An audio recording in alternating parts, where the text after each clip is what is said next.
या गैरसमजामुळे होत आहे. काल आपण तातडीने नदीवर येऊन पाहणी केली.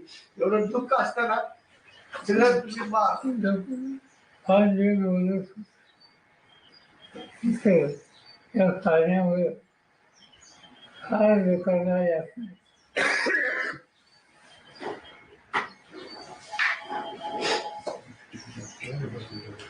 सर हिंदी में एक बार हिंदी में बता दीजिए सर। आज सुनेत्रा पवार शपथ लेने वाली है, क्या आपको इस बात की जानकारी है? नहीं, तय किया होगा तो उनसे पार्टी ने तय किया होगा। और जो अखबार में आया है इसे लगता है कि पार्टी ने कुछ तय किया है, क्योंकि कुछ लोगों का नाम आया है, जैसे प्रफुल्ल पटेल, जैसे जो उन्होंने इनिशिएटिव लिया है। चलिए इनके पार्टी ने इनसे में कुछ न कुछ तय किया होगा। कल नरेश अरोड़ा की मीटिंग हुई थी सुनेत्रा पवार के घर, जानते नहीं, आप जो नाम लेते हैं मैं उनको जानता हूं। साहेब, अनेक नेत्यांचं मत असं आहे की दोन्ही राष्ट्रवादीत एक व्हावं आणि दोन्ही राष्ट्रवादी एकत्र आले तर हा गाडा पुढे जाईल. असं आहे, दोन्ही राष्ट्रवादी एकत्र यावं याच्यावर गेली 4 महिने पक्षाची चर्चा झाली आणि ती चर्चा त्याचं नेतृत्व अजित पवार, जयंत पाटील यांच्याकडे होतं. सगळं डिस्कशन या लोकांनी केलं.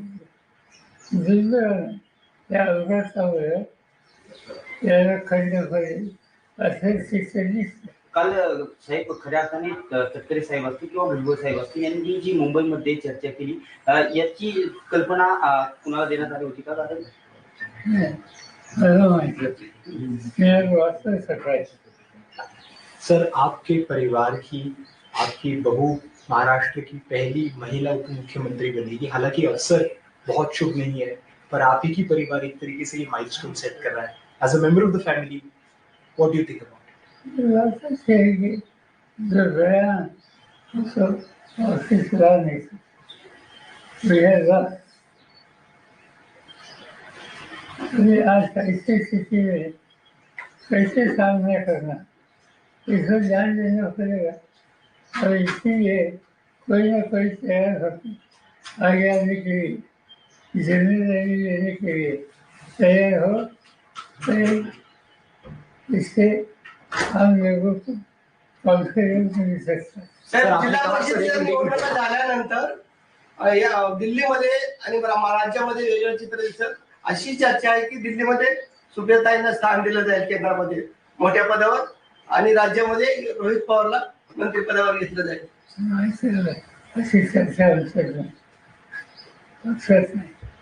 सर आपने बताया कि आपको कॉन्फिडेंस में नहीं लिया गया था एनसीपी के नेता, कॉन्फिडेंस में सुनेत्रा पवार का नाम आगे ढकेलने से हमारा कॉन्फिडेंस में फांसी की उनकी जिम्मेदारी हमारे अलग है। पर क्या आपके परिवार के हैं, आपका परिवार इसमें काफी क्लोजली इन्वॉल्व है? परिवार की समस्या हो तो साथ देने के लिए है, अगर बाकी परिवार के सुने। पर क्या आपको कोई ऐतराज है सुनेत्रा पवार जी का नाम आगे निकला गया? साहेब, मंत्रिमंडळाचा आज शपथविधी होतोय, घाईघाईत शपथविधी केला जातोय. आपलं काय मार्गदर्शन? पक्षाने जे काही ठरवलं त्याची पद्धती पक्षाने दिसते. अचानक पद्धतीनं सुनेत्रा पवारांचं नाव पुढे येतं. खरं तर हा अपघात अचानक झाला आणि अचानक पद्धतीने सुनेत्रा पवारांचं नाव उपमुख्यमंत्री पदासाठी पुढे येतं. नेमकी काय कारण तुम्हाला अशी वाटतात की ही कारण असू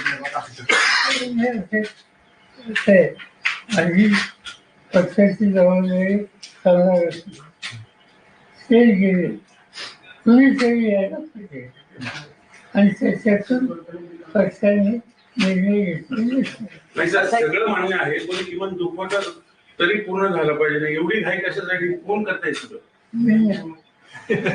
जयंत पाटील पटेल हे सगळं भाजपचं सांगण्यावरून करतात. असं जयंत पाटील आणि दादांची चर्चा सुरू होती, परंतु आता जी राज्यातील घटना परिस्थिती घडत आहे यावरती कुणीही भाष्य करायचं नाही, परंतु शशिकांत शिंदे वेळोवेळी सांगतायत की आम्ही एकत्र येऊन हा निर्णय घेतला होता, परंतु आता जे निर्णय होतात तर काय कसं पाहताय निर्णय?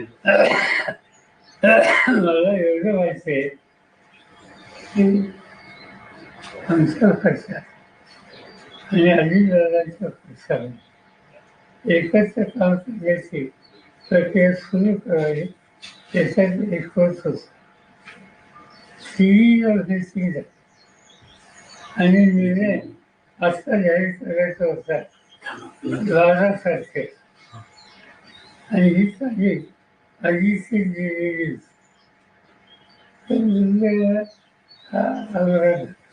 पण पार्थ पवारांनी हे सगळं घडून आलं असं बोललं जातंय. माझे पवार फॅमिली सहमत आहे की सगळ्या एवढ्या काहीशी?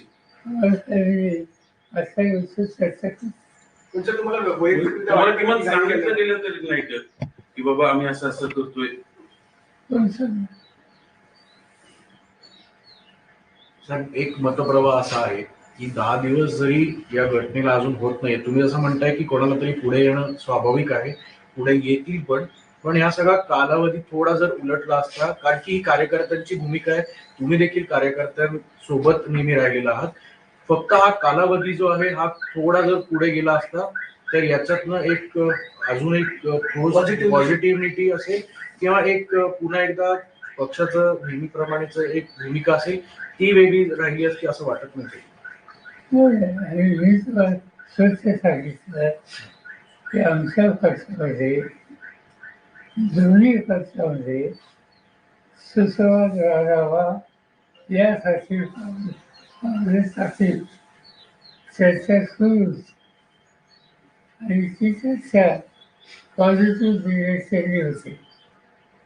अनफॉर्च्युनेटली या इन्सिडेंटवर त्याला धक्का बसला. आणखी प्रोसेस अशाच पद्धतीने सुरू राहील असं तुम्हाला आता सध्या परिस्थितीला वाटतं? माहिती कधी त्याच्यात नाही. साहेब, मुद्दा असा आहे, हे प्रश्नच तो आहे की तुम्हाला सगळ्या प्रोसेस मधनं बाजूला ठेवले गेले जाणीवपूर्वक तुमच्या पक्षावर आधी दादांकडे गेल्याने आता सगळं भाजपच चालवणार अशी चर्चा आहे, त्यासाठी सगळं केलं घडून आणले गेले. चर्चा तुमच्या मनात आमच्या मग आता हे कशासाठी एवढी घाई कशासाठी? मला काय विचार पवार साहब, सुमित्रा नाही, तुम्ही सहमत आहात त्या सगळ्या गोष्टींशी? नाही, काही चर्चा नाही, उत्साहच नाही.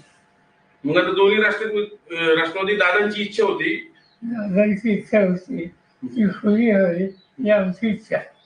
पण आता त्यांची दिसत नाही हे सगळं झालंय त्याच्यावरून असं दिसत. असं काही सांगता येत एकदम सांगतो. साहेब, एकंदरीत हा जी परवा झालेली घटना संपूर्ण राज्याला नाही तर देशाला चटका लावून जाणारी आहे. अशा अपघात वारंवार घडले, परंतु बारामतीच्याच ठिकाणी हा दुर्दैवी अपघात घडावा याची तांत्रिक मूल्य काय असावे?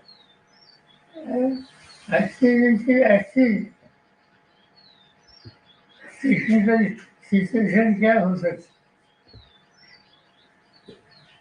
साहेब, गेल्या ज्या दिवसापासून हा अपघात घडला आहे त्या दिवसापासून समाज माध्यम असतील किंवा अनेक नेते मंडळी सुद्धा असतील किंवा अनेक जण असतील ते या संपूर्ण घटनेकडे एक वेगळ्या नजरेने बघतायत. काही जणांचं असं म्हणणं आहे की काही फाऊल प्ले सुद्धा या गोष्टीमध्ये झाला असावा.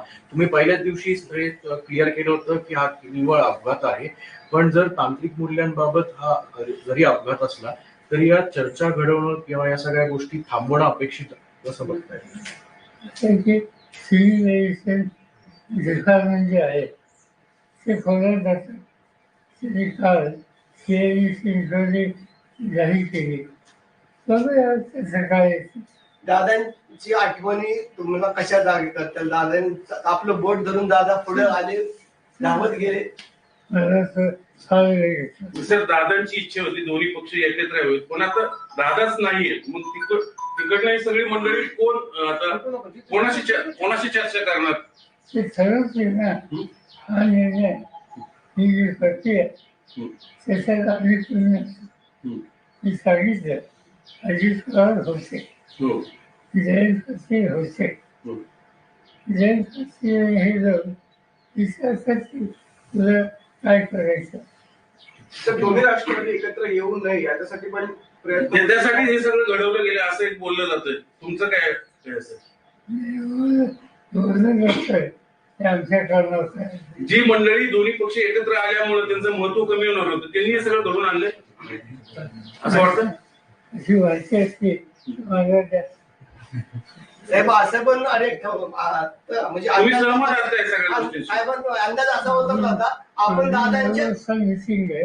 नाही शेवटचा शेवटचं. साहेब भाजपवर दादा एकत्र आल्यानंतर आपण भाजप सोबत जाणार होता का? दादा जर दोन्ही राष्ट्रवादी एकत्र येणार होत्या आणि सत्तेमध्ये राहायचं असेल तर आपण भाजप बरोबर जाणार होता का? भाजपचा काही सवाल दादा ऑलरेडी भाजपमध्ये आहे तर ते सत्तेमध्ये आहे. आमची जी चर्चा झाली त्याच्यात असा तिसरा पक्ष जसं नव्हतं. So if you can help us in English.